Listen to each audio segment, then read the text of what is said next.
Hello everyone, it's Coco here.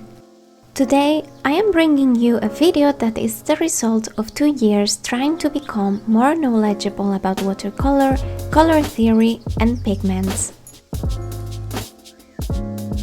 My journey is, of course, still ongoing, but this summary is accompanied by a milestone, which is graduating from the mini baby palette back to my previous preferred palette size.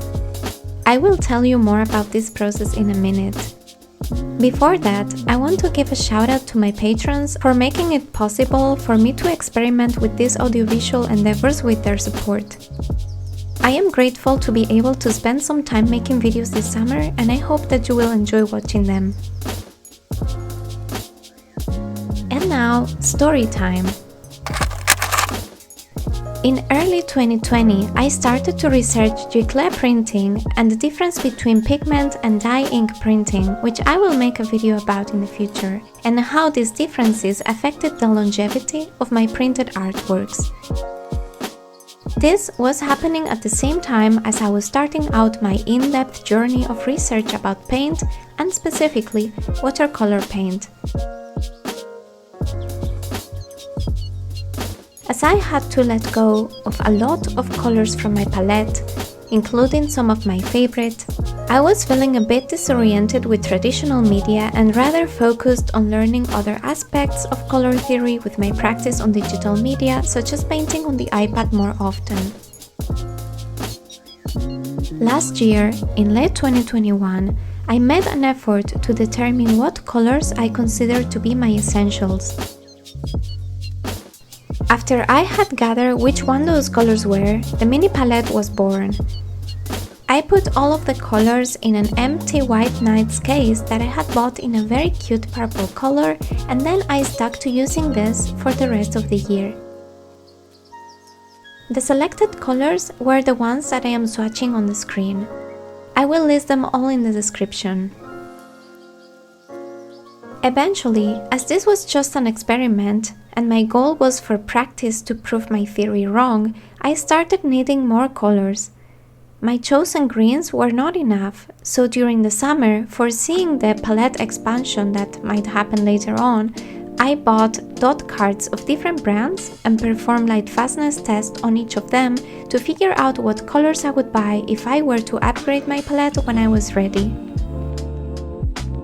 My goal with this whole experience was to become more connected to the medium after discovering that many of my former favorite colors were fast faders and fugitives that I didn't feel comfortable using as much anymore, and I needed to find substitutes, but for that I needed to find new favorites. Finding beautiful colors that I can trust to make my paintings durable sparked a new kind of joy. Thinking that watercolor has been a bit neglected as a medium by history made me feel a bit sad. Museums are filled with oil paintings because they are fortunate to count on the advantage of the oil medium protecting the pigments as some sort of sunscreen, whereas watercolor leaves the pigments way more exposed to the sun and the elements, making them fade faster over the years, especially if the pigments are not high lightfastness rating.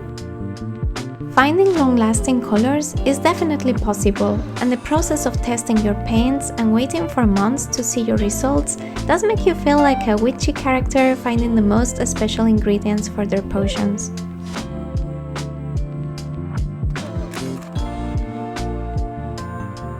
The mini palette is ready to graduate, but this doesn't mean that I'm getting rid of it or anything like that. It just means that I have put the hypothesis to a test and I have figured out what was lacking and what was unnecessary. I'm going to fill the second palette over time, but I don't have a new palette reveal for you today. What I have instead is this painting process of Kimetsu no Yaiba's Zenitsu, made with this palette with a dash of the new greens, and looking forward to giving more protagonism to these refreshing, energizing colors moving forwards and stepping away from the most desaturated ones.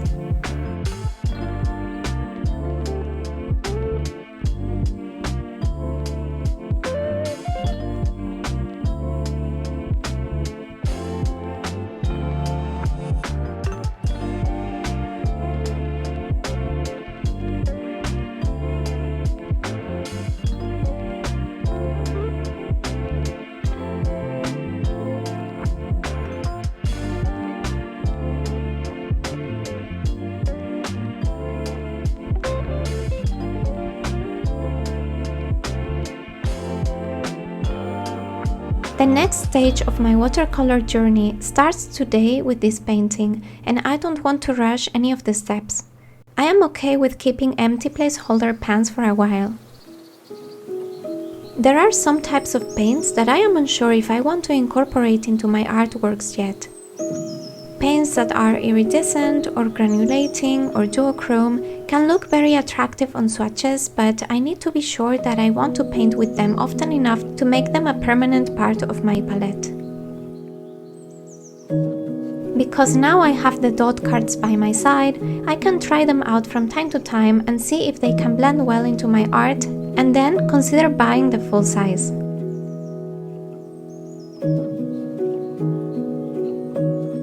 This is a slow journey, and I will continue to document it from now on.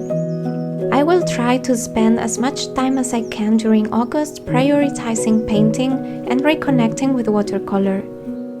I could tell while I was painting this that I really missed the medium.